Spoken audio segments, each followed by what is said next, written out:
So I thought it was appropriate to read some of Nellie's own words from her autobiography. In the last week that this beautiful building still belonged to Cornish. And this is her fireplace. For those that may not know, so Nellie Cornish, this was her living room. And enough of me though.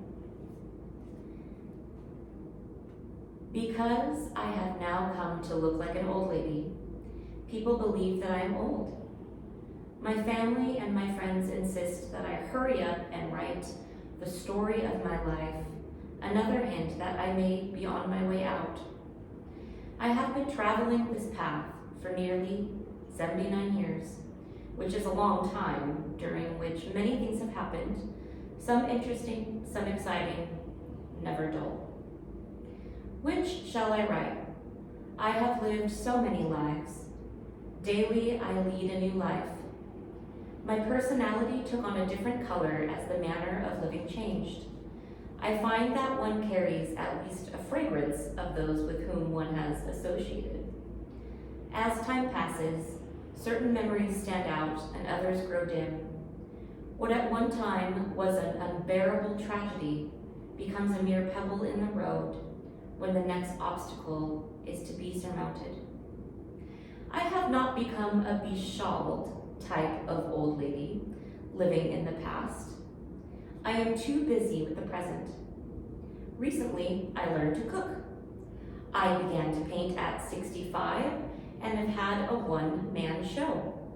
I have parties to attend, visits with former students and teachers with whom I was associated in the Cornish school days.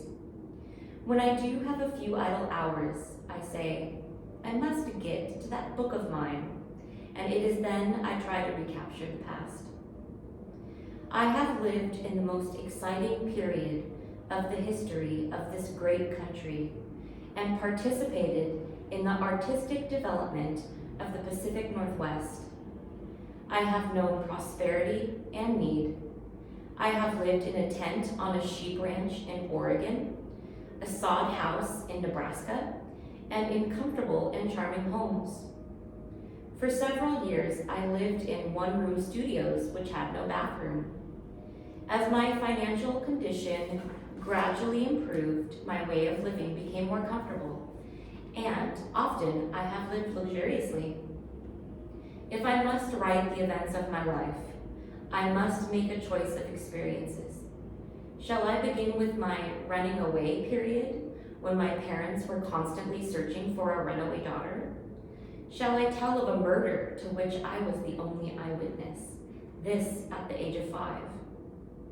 I could tell of my journey on the first through trip of the Union Pacific Railway from Omaha to Portland, Oregon, when I first saw Indians, of my life on a sheep ranch in eastern Oregon, where my fantastical educational program began, of my first boat ride on the way up to Blaine, Washington, or my first music class.